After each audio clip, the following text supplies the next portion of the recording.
কি একাত্তর এসেছিল? এটার জন্য কি আমরা 24 দফা রক্ত দিয়েছি? প্রশ্ন আমার এই জাতির কাছে, আমি কি আমার পা হারিয়েছি? আবার এই সব টাকার জন্যই সেন্টেম মাটি পেট হয়। আমাদের 22,000 ভাই আজ মুক্ত বরণ করেছে, আমাদের 2,000 ভাই আজ কবরে। তারপরও যদি আমরা এই জাতি না শুধরাতে পারি, এর থেকে বড় লজ্জাজনক কিছু আমাদের জন্য হবে না।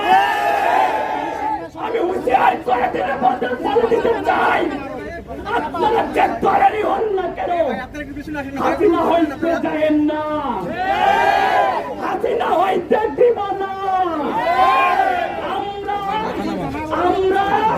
আমরা কিন্তু এখন শিখে গেছি কিভাবে আপনাদেরকে প্রতিহত করতে হয়।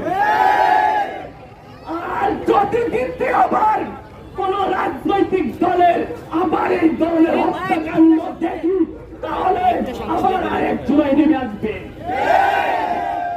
এই ইন্টারিমকে বলতে চাই, কোন এক রাজনৈতিক দলের দাসত্ব না করে আপনি এই জাতির কল্যাণে যা যা পদক্ষেপ নেওয়া প্রয়োজন তা দ্রুত সময়ের মধ্যে নিয়ে